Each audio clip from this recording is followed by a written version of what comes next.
বয়স তেখেতৰ 51 কিন্তু তেখেতৰ কোনো ধৰণৰ লাইফষ্টাইল ডিজিজ মানে হাই ব্লাড প্ৰেছাৰে হওক বা থাইৰয়েডে হওক বা ইউৰিক এচিডে হওক বা আপোনাৰ ডায়াবেটিছে হওক কোনো ধৰণৰ তেনেকুৱা অসুবিধা নাই কঁকালৰ বিষ আঁঠুৰ বিষ তেনেকুৱা কোনো ধৰণৰ অসুবিধা নাই দৈনিক তেখেতে ৰাতিপুৱা শুই উঠিয়ে যোগা কৰে এক্সাৰসাইজ কৰে আৰু নিজক সুস্থভাৱে মেইনটেইন কৰিছে নিজৰ এটা সুস্থ জীৱন যাপন পালন কৰিছে এনেকুৱা ধৰণৰ উদাহৰণ আপোনালোকে জানিব লাগে কাৰণ তেনেকুৱা মানুহৰ পৰা আপোনালোকে উৎসাহ পাব নিজকে সুস্থ ৰাখিবৰ কাৰণে আৰু আজি এই ভিডিওটো সেই কাৰণে বনাইছো মই আছো দেৰগাঁৱৰ ফিট স্কোৱাড জিমত এফচিএছ চাৰিআলিত থকা ফিট স্কোৱাড জিমত আৰু ইয়াতে মই আজি এক্সাৰসাইজ কৰিব হতে এগৰাকী বাইদেউক লগ পালো তেখেতৰ ভাল নামটো হৈছে মন্টি খাউণ্ড আৰু তেখেত চৰকাৰী কৰ্মচাৰী তাৰ পিছতো তেখেতে এই বয়সতো নিজকে ইমান ধুনীয়াকে মেইনটেইন কৰিছে তেখেতৰ শৰীৰত কোনো ধৰণৰ অতিৰিক্ত চৰ্বি নাই কোনো ধৰণৰ তেখেতৰ বৰ্তমান অসুখত তেখেত ভুগি থকা নাই আৰু সম্পূৰ্ণৰূপে সুস্থ আৰু মোৰ লগত আছে মন্টি বাইদেউ মই তেখেতৰ লগত আপোনালোকক চিনাকি কৰাই দিব বিচাৰিছো বাইদেউ আপোনাৰ বিষয়টো মোক ক'লে আপুনি বহুতখিনি কথা কেনেকৈ কি এক্সাৰসাইজ কৰে কেনেকুৱা ধৰণৰ নিজক মেইনটেইন কৰে আপোনাক মই ভিডিওটোত অনাৰ কাৰণ এইটোৱে যে আপোনাৰ বিষয়ে গম পায় যাতে দুই এজন ব্যক্তি মোৰ ফলোৱাৰ্ছে হওক বা অসমৰ আন দুই এজন ব্যক্তিয়ে যাতে নিজক সুস্থ ৰাখিবৰ কাৰণে উৎসাহ পায় সেইকাৰণে মই আপোনাক সুধিছোঁ আপুনি কিমান বছৰ বয়সৰ মানে কিমান বছৰ কেতিয়াৰ পৰা এক্সাৰসাইজ কৰি আছে নিজক সুস্থ ৰাখিবৰ কাৰণে কেনেকৈ নিজক মেইনটেইন কৰে কেনেকুৱা ধৰণৰ খাদ্যবস্তু খায় কি এক্সাৰসাইজ কৰে সেই কথাখিনি যদি আপুনি এবাৰ আমাৰ দৰ্শকসকলক কৈ দিয়ে খুব উৎসাহিত হ'ব প্ৰথমতে মই যথেষ্ট সুখী নীৰৱক লগ পাই মই আসলে তেখেতৰ পেজটো দেখিছিলোঁ কিন্তু আজি মই ব্যক্তিগতভাৱে লগ পালোঁ যিটো জিমলে মই আহোঁ ফিট স্কোৱাড তাত એટલે মই মানে বৰ বিশেষ খুব সৰুৰে পৰা এইটো কৰি নাথাকোঁ কিন্তু মোৰ এটা যেতিয়া 40+ এজ হ'ল মই ভাবিলোঁ যে নিজকে এটা health disease free actually disease free ৰখাটোৰ বাবে হেল্থটো খুব প্ৰয়োজন বিভিন্ন ধৰণৰ মই কিতাবো পঢ়ো বা টিভি এনেকুৱা ধৰণৰ কিবা চাওঁ তাৰপিছত মোৰ লাইফ ষ্টাইলটো কি মই ৰাতিপুৱা শুই উঠি 2 গিলাচ কুহুমীয়া পানী খাওঁ তাৰপিছত মই তিয়াই থোৱা 4টা অলমণ্ড খাওঁ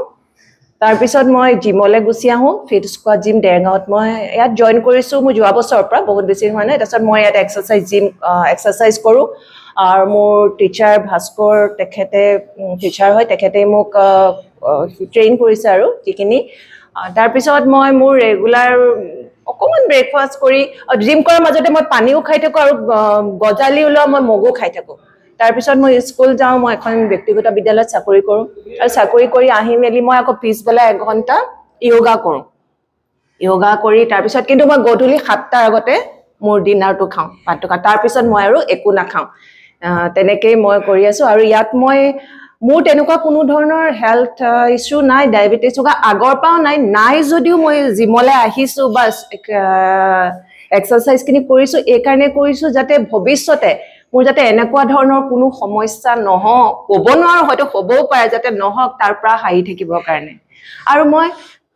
এইখিনিতে এটা কথা কওঁ মই যদি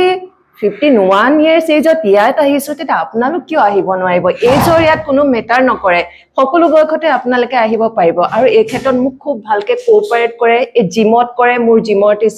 টিচাৰ ভাস্কৰে আৰু মোৰ য়োগা টিচাৰ গৰাকীও যথেষ্ট মোক মানে ইনস্পায়াৰ কৰে মই হেতুৱে কৈ থাকোঁ হেতে যেনেকৈ গধূলি 7টা বজাৰ আগতে নিজৰ ডিনাৰটো কমপ্লিট কৰে আৰু ৰাতিপুৱা আপুনি কেইটাত জিমত আহে মই জিমলৈ 6টাত আহোঁ একচুৱেলি চাকৰিলৈ যাব লাগে কাৰণে মই ব্যক্তিগত খণ্ড বিদ্যালয়ত কৰোঁ যাব লগা কাৰণে বহুত দেৰি কৰিব নাপাওঁ কিন্তু এইকেইদিন মানে মোৰ সেশন শেষ হৈছে যে অকমান 1 ঘণ্টা থাকিব তথাপি 1 ঘণ্টা থাকোঁ এখেতে ডিনাৰৰ পৰা মৰ্নিং ব্ৰেকফাষ্টলৈকে প্ৰায় 12 ঘণ্টা সময় ফাষ্টিঙত থাকে গতিকে এইটোৱে হ'ল আচল সুস্থ থকাৰ উৎস মানে মূল মন্ত্ৰ যিটো মই আপোনালোকক কৈ থাকোঁ ইণ্টাৰমিটেণ্ট ফাষ্টিং আপোনালোকে 16 ঘণ্টা নোৱাৰে 14 ঘণ্টা নোৱাৰে 12 ঘণ্টা হ'লেও যদি আপোনালোকে আপোনালোকৰ ডিনাৰ আৰু ব্ৰেকফাষ্টৰ মাজত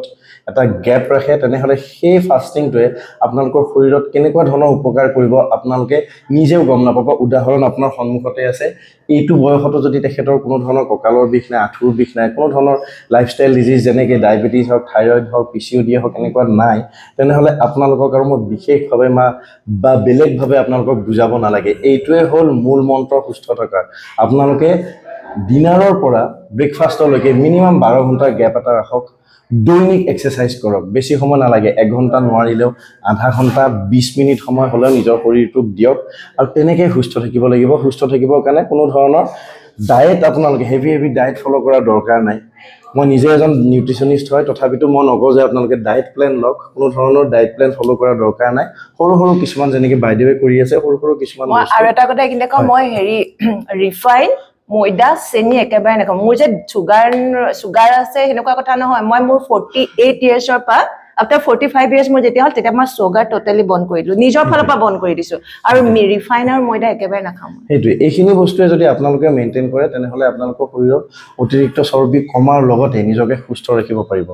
গতিকে বিশেষ একো নকওঁ উদাহৰণ আজি আপোনালোকক দিলোঁ আশা কৰিছোঁ যিসকলে এতিয়াও এক্সাৰচাইজ আৰম্ভ কৰা নাই এই ভিডিঅ'টো চাই এক্সাৰচাইজ আৰম্ভ কৰিব আৰু নিজক সুস্থ ৰাখিবৰ কাৰণে যত্ন কৰিব আজি ফিটনেছ ৰিলেটেড ভিডিঅ'টোত ইমানে নতুন ফিটনেছ ৰিলেটেড ভিডিঅ' লৈ মই অতি সোনকালে আহিম থেংক ইউ